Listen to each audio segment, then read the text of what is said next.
Bem, pessoal, estamos de volta então para o nosso terceiro e último bloco do Sociedade em Foco de hoje, especialíssimo sobre educação. Educação sempre em foco aqui, porque uma sociedade tem que se basear numa educação de qualidade para que as nossas crianças e nossos jovens cresçam e possam ter um futuro melhor. Bem, como eu disse para vocês no início do primeiro bloco, o intercâmbio cultural que fizemos nos Estados Unidos, eu consegui participar e visitar várias redes de TV, inclusive a CNN, que é uma rede mundial, a maior rede de notícias do mundo. Consegui visitar os estúdios e tudo mais.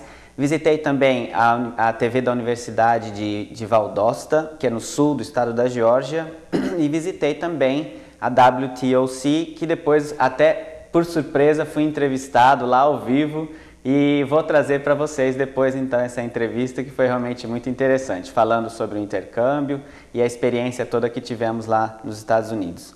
Além disso, visitamos também a redação dos jornais, de 2 jornais em 2 cidades diferentes, e é muito interessante de ver como todas as pessoas nos Estados Unidos conseguiram perceber que nessa crise mundial que tem, o Brasil está se saindo muito bem, aliás, muito melhor do que todas as expectativas, não é? Então, a gente vai trazer logo mais nos próximos programas para vocês alguma coisa sobre o turismo, né? A gente tem voos semanais, aliás, 3 vezes por semana da Delta Airlines, que está saindo de Manaus para os Estados Unidos, então ficou muito mais fácil para a gente chegar até aquele país. Enfim, a gente vai falar mais sobre turismo no próximo programa, onde traremos então um pouquinho dessas informações culturais e turísticas que pudemos recolher para vocês através desse intercâmbio que participamos. E vamos então para a última parte da entrevista especial, né, sobre educação que fizemos essa semana, que preparamos para vocês, tá ok? Acompanhem com a gente. Existe todo um problema também além de tudo isso que a gente já comentou, que a gente está falando agora nesse bate-papo gostoso que a gente está tendo, é a questão de que a escola está enfrentando, não só aqui no Brasil, mas no mundo inteiro, aquela luta constante contra toda uma geração de pais que quer que a escola dê a formação total para os filhos e não eles, né, que são responsáveis pelos filhos. A escola tem que fazer tudo, a escola tem que educar formalmente e tem que educar para a vida, né?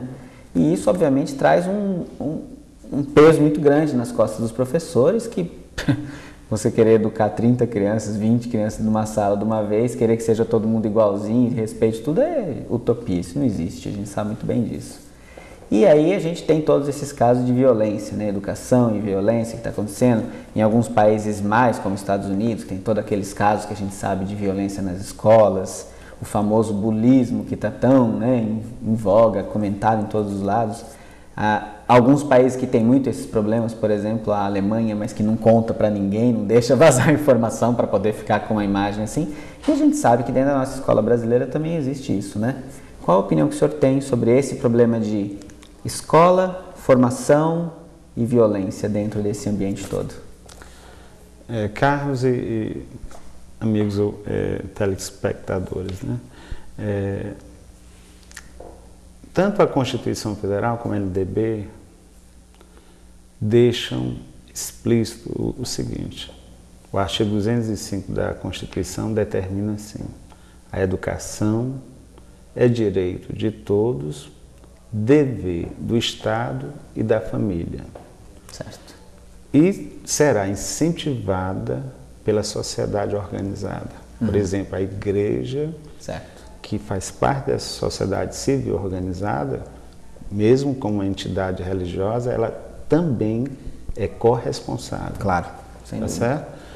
Os sindicatos também, de classe e de categoria. Certo. Enfim, toda a sociedade ampla, né, civil ampla, naquele sentido gramsciano, a sociedade civil mais ampla, ela é corresponsável pela tarefa educacional. Sim. Todavia, a família do século XXI é bem diferente daquela família lá do início dos anos 30 do século passado e do século XIX.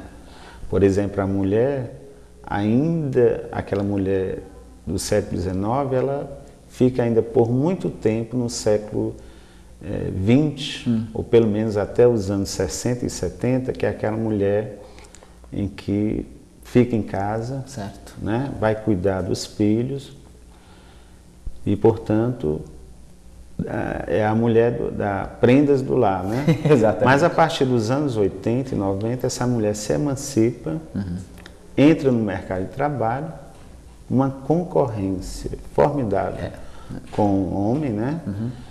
E os filhos, de alguma forma, são deixados de lado. Muitas vezes eles são educados pelas secretárias do lar, Pela babá. pela babá.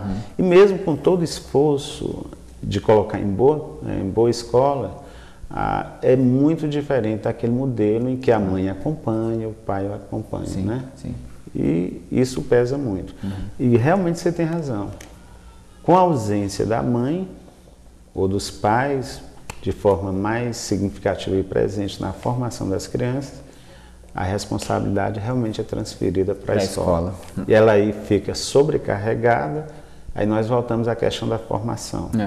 Os currículos da universidade não atentaram, não se atualizaram, que agora nós temos uma nova família, uma nova mulher.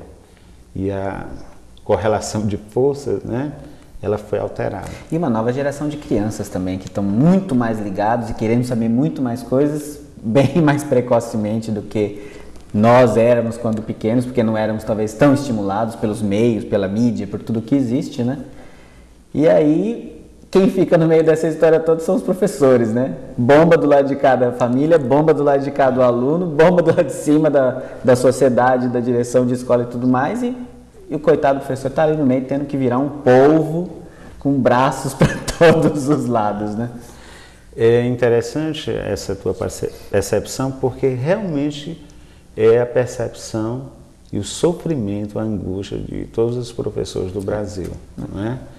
Porque já não é a questão de estar na escola apenas, mas como lidar, como formar, como ser mãe, como ser psicóloga, como dar realmente um acompanhamento.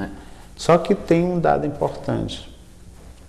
Esta nova sociedade realmente transferiu para a escola esta responsabilidade.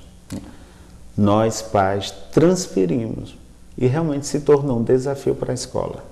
Caberá à escola, diante desse desafio, dar uma resposta. Porque você também não pode simplesmente fechar os olhos e dizer, não, isso é problema de vocês, não vou fazer nada, né? Porque alguma coisa tem que ser feita.